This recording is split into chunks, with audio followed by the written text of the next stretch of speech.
Hello friends, good evening. Welcome to my channel stock traders family. यहाँ जो कोई भी स्टॉक मार्केट्स को बिगिनिंग से सीखना चाहते हैं, मैं उन सबको वेलकम करता हूँ मेरे इस चैनल में, स्टॉक ट्रेडर्स फैमिली में। और मैं सबसे रिक्वेस्ट करता हूँ कि आप इस फैमिली से जुड़ें, स्टॉक ट्रेडर्स फैमिली से जुड़ें और स्टॉक मार्केट्स को बेसिक से सीखें, समझें और प्रैक्टिस करें। अगर आप अपना पैसिव इनकम स्टॉक मार्केट से जनरेट करना चाहते हैं, ये किसी भी सोर्स से आप second income, passive income generate करना चाहते हैं, तो पहले उस सोर्स को समझना चाहिए, उस सोर्स के बिहेवियर को समझना चाहिए। इसी तरीके से अगर आप स्टॉक मार्केट से आपका पैसिव इनकम जनरेट करना चाहते हैं, तो स्टॉक मार्केट्स को भी पूरे उसके रूट लेवल से समझना चाहिए। ये मार्केट्स कैसे काम करते हैं, इनका बिहेवियर क्या होता है, आखिरकार मार्केट्स हैं क्या। चलो इसी टॉपिक पे ये वीडियो क्रिएट कर रहा हूँ, introduction to the stock markets. चलो इस वीडियो के माध्यम से हम स्टॉक मार्केट्स क्या है ये समझने की कोशिश करें। मेरा नाम है सैफ हुसैन। मुझे इस इंडस्ट्री में 10-12 साल से ज़्यादा एक्सपीरियंस हो चुका है, इसीलिए जो मैं सीखा हूँ वही चीज़ें आप लोगों से शेयर करना चाहता हूँ। Okay friends, basically stock market जो है दो टाइप के होते हैं। पहला आके प्राइमरी मार्केट, दूसरा आके सेकेंडरी मार्केट।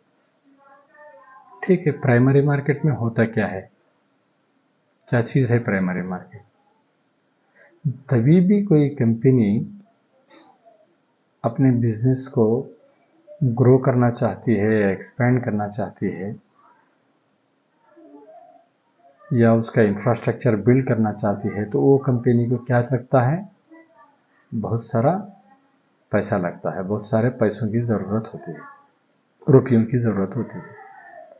वो ज़रूरत वो जो है अपनी कंपनी के शेयर्स स्टॉक एक्सचेंज में लिस्ट करके, स्टॉक एक्सचेंज का हो या स्टॉक मार्केट का हो, both are same, stock markets में लिस्ट करके, लिस्ट करने का मतलब क्या है, छोड़ना। लिस्ट करने का मतलब क्या है, अपनी कंपनी के शेयर्स को स्टॉक मार्केट में छोड़ना, रिलीज करना, करके उसके बदले में पैसा उठाना। तो एक एक शेयर की वैल्यू फिक्स करना, वो वैल्यू कंपनी अपनी बुक वैल्यू के हिसाब से कैलकुलेट करके हर एक शेयर का कुछ प्राइस बैंड फिक्स करके, एक शेयर इतने का है करके, हमारे पास एक 10 करोड़ शेयर हैं, 10 करोड़ शेयर हम पब्लिक में बेचना चाह रहे हैं बोल के गवर्नमेंट से अप्रूवल लेके सारे नॉर्म्स, पूरे कॉम्प्लायंसेस फुलफिल करने के बाद उनको एक अथॉरिटी मिलती है कि वो अपनी कंपनी के शेयर सब स्टॉक मार्केट में रिलीज करके पब्लिक से पैसा उठा सके, तब जाके मिलता है उनको वो अथॉरिटी। तो होती क्या है चीज़, यहाँ अभी एक प्राइस बैंड फिक्स हो जाने के बाद, फिक्स करके कंपनी अपनी कंपनी के शेयर्स को स्टॉक एक्सचेंज में लिस्ट करती है पहली बार। ये जो पहली बार बोल रहा हूँ मैं, बार बार जो पहली बार बोल रहा हूँ, ये पहली बार जब कोई भी कंपनी या कोई गवर्नमेंट अपने ऑर्गेनाइजेशन को डेवलप करने के लिए या ग्रो करने के लिए, एक्सपैंड करने के लिए जब फंड्स रेज करती है, पब्लिक से पैसा लेना चाहती है, और वो शेयर्स बना के, इक्विटी, बॉन्ड्स, कुछ भी बना के जब स्टॉक मार्केट में छोड़ती है, तो स्टॉक मार्केट के ये पार्ट को प्राइमरी मार्केट कहते हैं, क्योंकि अभी तक इसके शेयर्स किसी ने खरीदा नहीं। पहली बार एक कंपनी हो या गवर्नमेंट हो अपने शेयर्स बेच रही है, इसको बोलते हैं प्राइमरी मार्केट। ओके, ये प्राइमरी मार्केट के, आई होप फ्रेंड्स आप लोगों को क्लियरली समझ में आ रहा है क्या है प्राइमरी मार्केट। तो ये पहली बार शेयरों को छोड़ने के प्रोसेस को बोलते हैं initial public offering. Initial public offering, IPO। IPO में जब पहली बार प्राइस फिक्स होता है कोई शेयर का, तो वो कंपनी फिक्स करती है, पब्लिक नहीं। कोई ट्रेडर फिक्स नहीं करता, कोई मार्केट फिक्स नहीं करती। ये कंपनी गवर्नमेंट के रूल्स के हिसाब से अपने पर शेयर का प्राइस फिक्स करके वो जब मार्केट में लिस्ट करते हैं तो वो प्राइस पे पहला टिक पड़ता है एक्सचेंज में। पहला टिक जैसे ही पड़ता है, सारे शेयर्स कंपनी के मार्केट में रिलीज हो जाते हैं और पब्लिक उसको खरीदना बेचना शुरू कर देती है। जब ये पब्लिक जो खरीदना बेचना शुरू करती है, इसको बोलते हैं सेकेंडरी मार्केट। मतलब जब पहली बार कोई कंपनी या गवर्नमेंट अपनी बिजनेस एक्सपेंशन के लिए, अपनी बिजनेस ग्रोथ के लिए पब्लिक से पैसा उठाना चाहती है, तो वो अपनी कंपनी के ओनरशिप को शेयर्स में डिवाइड कर देती है। समझो कोई कंपनी 10 लाख शेयर्स से क्रिएट करती है, कोई कंपनी 10 करोड़ शेयर्स क्रिएट करती है। वो अपनी अपनी नेसेसिटी के हिसाब से क्रिएट करती है। तो जब क्रिएट करती है कोई कंपनी, चलो लेट्स टेक एन एग्जांपल। एक कंपनी एबीसी ने अपनी कंपनी के 1 करोड़ शेयर्स रिलीज करने का फैसला ले लिया और कंपनी को ज़रूरत थी समझो 100 करोड़ की। 100 करोड़ रुपयों की कंपनी को ज़रूरत है। तो कंपनी क्या किया, कंपनी का बोर्ड, उसका मैनेजमेंट और गवर्नमेंट बॉडी जो होती है, regulatory body, SEBI, securities exchange board of India, उनके सारे नॉर्म्स, उनके सारे रूल्स मीट होने के बाद में कंपनी ने डिसाइड किया हम रिलीज करेंगे 1 करोड़ शेयर्स और हर शेयर की कीमत होगी 100 रुपया। ओके, मतलब 1 करोड़ शेयर्स इंटू 100 रुपया कितना हो गया, कुल मिला के रकम हो गई 100 करोड़ रुपया, जो कंपनी की ज़रूरत है। तो कंपनी 100 रुपयों के हिसाब से पहले ही आईपीओ के थ्रू प्राइमरी मार्केट में अपने शेयर्स को रिलीज कर देती है। रिलीज कर दें, कोई उधर बार्गेन करने के लिए बार्गेन भी नहीं कर सकता और मैं ज़्यादा देता हूँ बोल के भी नहीं आ सकता। हर किसी को एप्लीकेशन फॉर्म फिलअप करना पड़ेगा, 100 रुपयों के हिसाब से शेयर खरीदना पड़ेगा। ठीक है, वो जैसा रिलीज होते ही उसका क्या प्राइस होगा वो दूसरी स्टोरी है, लेकिन जब कंपनी फिक्स करती है प्राइमरी मार्केट में, इसी को बोलते हैं आईपीओ, इनिशियल पब्लिक ऑफरिंग। तो यहाँ पे प्राइस में बिड आस्क नहीं होता, मांगने वाला कम को मांग रहा है, बेचने वाला ज़्यादा को बेचना चाहता है, ऐसे नहीं होता है। कंपनी एक प्राइस फिक्स कर देती है, वो प्राइस पे शेयर्स अपने पूरे 1 करोड़ शेयर्स मार्केट में छोड़ देती है, 100 करोड़ रुपया लेके अपने खजाने में डाल लेती है। ठीक है फ्रेंड्स, इसके बाद में क्या होता है, एक डेट फिक्स करते हैं, लिस्टिंग डेट। लिस्टिंग डेट पे जैसा 9:15 पे बेल बजती है एक्सचेंजेस में, टिंग डिंग, और ये शेयर्स जो है ट्रेड होना शुरू हो जाते हैं। एक कंपनी के शेयर जो शेयर्स आईपीओ में लिस्ट हुए थे 100 रुपये एक शेयर के हिसाब से, 100 करोड़ शेयर्स जो लिस्ट हुए थे, ये सारे 100 करोड़ शेयर्स मार्केट में पब्लिकली अवेलेबल हो जाते हैं और पब्लिक ट्रेड करना शुरू कर देती है।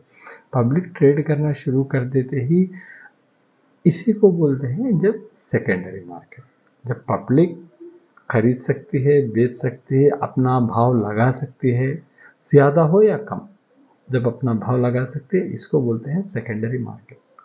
तो यहाँ अब ये सेकेंडरी मार्केट की कीमत से कंपनी को कुछ लेना देना नहीं। ये 100 रुपयों का शेयर 500 रुपया हो गया तो भी वो 400 कंपनी को फ़ायदा आने वाला नहीं।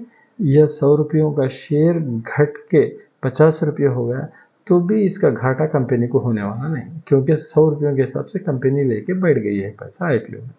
अब ये फ़ायदा नुकसान होना किसको है, सेकेंडरी मार्केट में जब ट्रेडिंग शुरू हो जाती है तो फ़ायदा नुकसान किसका होना है, ये फ़ायदा नुकसान होना है ट्रेडर्स का और इन्वेस्टर्स का। जो स्टॉक मार्केट में ट्रेड करते हैं शेयर्स को, इनका फ़ायदा नुकसान होना है। चलो समझो हमारे एग्जाम्पल में 100 रुपये से कोई आदमी 100 शेयर लिया था, मतलब 100 रुपये से 100 शेयर 10,000 रुपये इन्वेस्ट करा था।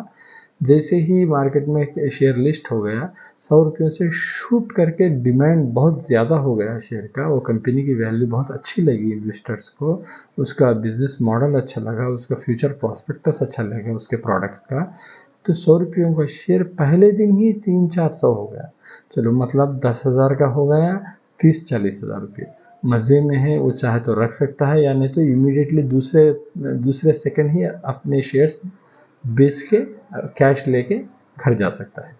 या हो सकता है जब मार्केट में जैसे ही ये शेयर्स लिस्ट हो जाते हैं, चलो उस दिन कुछ बैड न्यूज़ है, ग्लोबल न्यूज़ बैड है, वीक मार्केट सेंटिमेंट है, नेगेटिव मार्केट सेंटिमेंट है, या कंपनी का फ्यूचर प्रॉस्पेक्टस इतना डिमांडिंग नहीं है, सप्लाई ज़्यादा है, शेयर्स ज़्यादा है और ख़रीदार बहुत कम है, पब्लिक को वो कंपनी के बारे में इतनी नॉलेज नहीं, पब्लिक को वो कंपनी से फेमिलियरिटी नहीं। ऐसे कंडीशन में क्या होता है, जब मार्केट में लिस्ट हो जाते हैं तो सप्लाई ज़्यादा हो जाती है और डिमांड कुछ भी नहीं आता, क्योंकि लोगों को उस कंपनी के बारे में पता ही नहीं, उसका नाम ही नहीं सुना है वो कंपनी का। उनको कुछ नया नया सा लगती है कंपनी और इनके दिलों में डर आ जाता है, ये लोग अट्रैक्ट नहीं होते। तो इससे क्या होता है, सप्लाई बढ़ जाती है और डिमांड कम हो जाता है। इसीलिए 100 रुपयों का शेयर सेम दिन, उसी दिन जिस दिन लिस्ट होती है कंपनी, उसी दिन 100 रुपयों का शेयर गिरते गिरते 30 रुपयों को आ जा सकता है। इसमें कोई हैरानी की बात नहीं, इसमें कोई वंडर की बात नहीं, ये वेरी कॉमन है। तो मतलब 70% वैल्यू सिंगल डे में डिमिनिश हो जाए, इवापोरेट हो जाए। मतलब कि आपके 10,000 रुपये पहले दिन ही हो गए 3,000 रुपये, 7,000 रुपयों का घाटा हो गया। लेकिन इसका ये मतलब नहीं वो घाटा घाटा ही रहेगा। हो सकता है उसके बाद में 2-3 दिन के बाद जब पब्लिक को पता चला ये कंपनी स्ट्रांग है, ये कंपनी अच्छी है, इसके फंडामेंटल्स अच्छे हैं, इसका मैनेजमेंट अच्छा है, सब कुछ ठीक ठाक है, ये प्राइस भी उतर के 100 रुपयों से 30 रुपयों को आ गया है, इसका पी रेशियो ठीक है, सारी चीज़ें देखने के बाद अगर हुआ इंतज़ार करे तो यही कंपनी 30 रुपये की कंपनी फिर 300 रुपये हो सकती है 6 महीने में, साल में, 2 साल। ऐसा नहीं कि 30 रुपये में होगा तो ये ज़रूरी नहीं है कि आपका नुकसान होगा, आप बेच के ही जाना पड़ेगा, ऐसा नहीं है। आप चाहे तो रुक सकते हैं, 0 भी तक रुक सकते हैं अगर आपके पास हिम्मत है तो, लेकिन मोस्ट ऑफ द केसेस में 0 नहीं है। तो ये हो गई अपनी सेकेंडरी मार्केट। तो मेरे फ्रेंड्स, मैं समझता हूँ, I hope that you have understood the concept of the stock markets very clearly. अगर आपको वीडियो अच्छा लगा है तो आप वीडियो को लाइक और शेयर ज़रूर करना, और आप मेरे इस चैनल को पहली बार आए हैं तो मेरे इस चैनल को सब्सक्राइब ज़रूर करना फ्रेंड्स। अगर आपको कोई चीज़ का डाउट है तो आप मुझसे डायरेक्टली कमेंट सेक्शन में पूछ सकते हैं, कमेंट लिख के। और ऐसे ही आपको कोई अच्छी टॉपिक पे आपको वीडियो चाहिए तो भी आप कमेंट बॉक्स में लिखकर मुझे बता सकते हैं। मैं 100% कोशिश करूँगा कि आपके टॉपिक पे मैं अच्छे से पूरा सा वीडियो बनाऊँ, एक डिटेल वीडियो बनाऊँ, ताकि आपको भरपूर क्लैरिटी मिल जाए।